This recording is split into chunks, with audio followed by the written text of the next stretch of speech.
Shalom everyone. In this video we will be talking about Yahshua and is he God, or in the Hebrew, Yhwh. This is the question of the day. In this video we will answer this question. Let's praise Yahweh for his wonderful works to the children of men. The scriptures say that we are to consume Yahweh's word every day. His word is our spiritual food. We like to fill our bodies with physical food, but we need to fill our bodies with his spiritual food and spend time with Yahweh because he is our creator. He tells us how we should be living, but let's face it, it is a learning experience and it doesn't come all at once. That's why we need to pray, read, and study Yah's word. So let's not think of it as a speed reading contest, but devote real time to Yahweh. Who is Yahshua?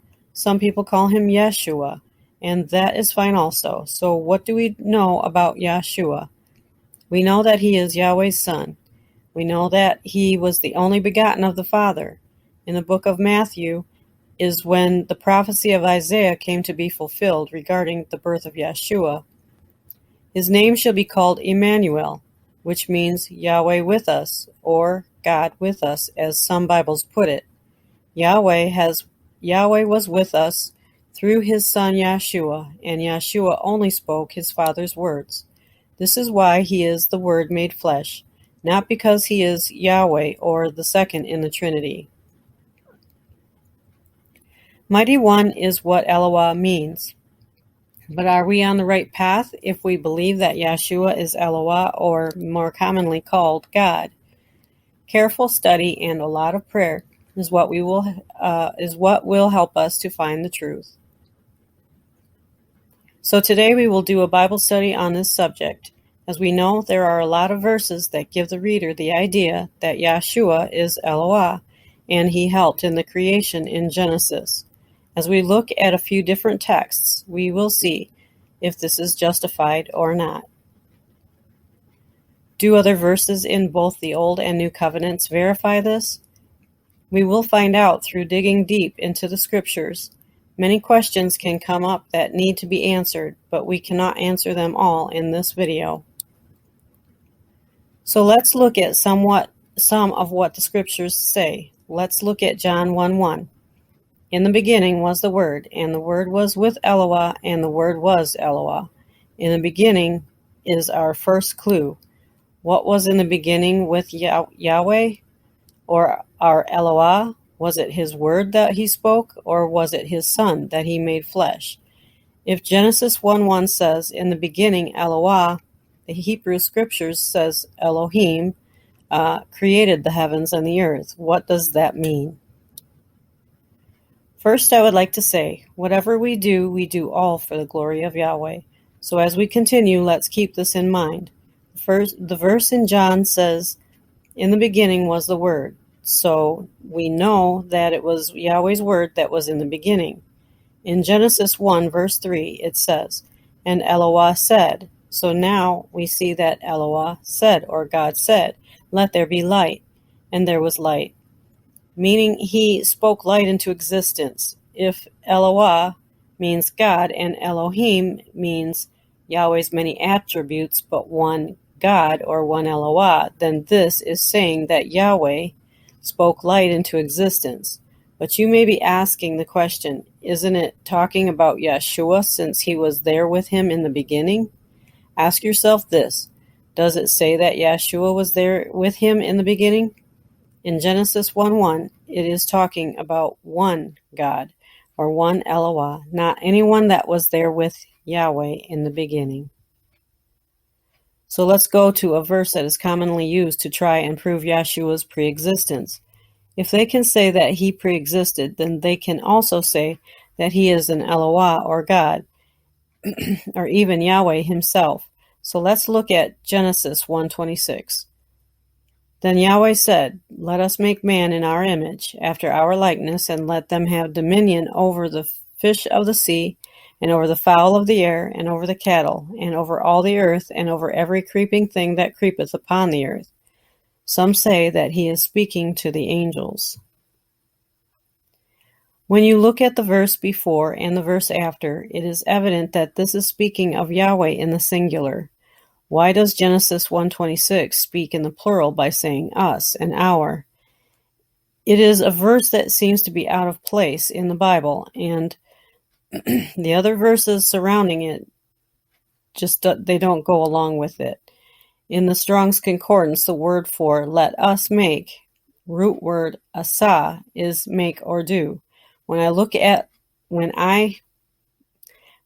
verse in the Bible, I look at the verses before and after for the right context.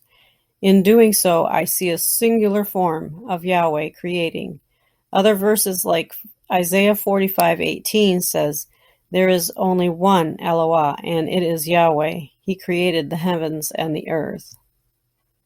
Another verse or verses are in 1 John 5:7-8, which is the Johannine comma.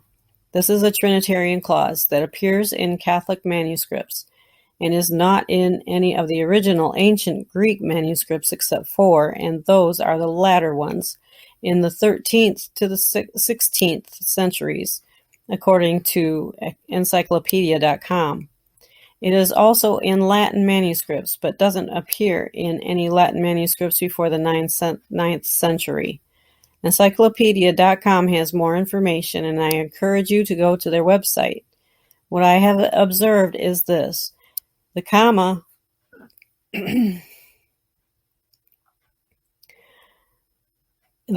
between the brackets is the same as the Trinity that Catholics believe in and also Christians. So this portion of these verses were added. The King James Bible is published by the Trinitarian Bible Society. I do use the King James Version Bible, but I know and understand these things. It is still the Word of Yahweh. So as anyone can see, our Bibles have been added to. Unless you know the truth, this will cause many to believe in a Trinitarian God that doesn't exist. The word Trinity means tri, or three. So now what you have is really three gods in one, and the pure word that was spoken by Yahweh says, there is only one Eloah, or God. There is another verse that Trinitarians like to use, and it's John 8:58. Truly, truly, I tell you, Yahshua declared, before Abraham was, I am. This verse makes it sound like Yahshua is pre-existent. His existence came later when he was conceived. The book of Matthew tells us of his birth. Isaiah 53:2 says that he grew up before Yahweh as a tender branch and as a root out of a dry ground. This clearly says that he was begotten or born and does not allude to any pre-existence of the Messiah. We have a video on this, and you can watch it to learn more on this verse. It is called Isaiah 9:6, Dead Sea Scroll, Isaiah. What John 8:58 and Isaiah are saying is that Yahshua was in the plan of his Father to be born from the foundation of the world.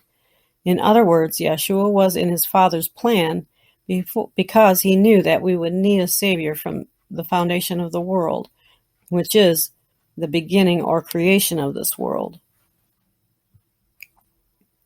The Bible also says, your father Abraham rejoiced to see my day. He saw it and was glad. What he saw was a vision of Calvary. He saw the Lamb that was slain. In this picture you see the cross. He may have been on a stake, as the Strong's Concordance says, an upright stake, a cross. Yahweh is and always will be the only Eloah. There is another verse that gives Trinitarians their point of view. Emmanuel means Yahweh with us, or in Christian Bibles it says God with us. El means God, and Imanu means with us. Now ask yourself, is God with us? The answer would be yes through his son, Yahshua. However, this doesn't make Yahshua, Yahweh's son, a God. We are to study to show ourselves approved, a workman that need not be ashamed. 2 Timothy 2:15. Pray, read, and study. This is the way to get to know your Creator, Yahweh, better. We want to be in Yahweh's kingdom. Don't believe in just anything that comes from the preacher or teacher that you listen to. Study these things to know for yourself what is the truth and what is not. Look things up online. There are online sources that will give you the truth, but be careful to check and double-check your sources. In the mouth of 2 or 3 witnesses shall every word be established. 2 Corinthians 13:1b. Okay, everybody, I hope you have gained some value from this study. Remember that Yahweh is only one, Eloah, or God. Is Yahshua Eloah? Not from what we have found. Is he pre-existent? Not by our understanding of the scriptures. If you have found value from our study, then please like, subscribe, and share this video so that we can reach more people with Yahweh's Word. Let us know your journey while you seek the truth. Thank you very much for watching, and I'll see you on the next video. Bye-bye.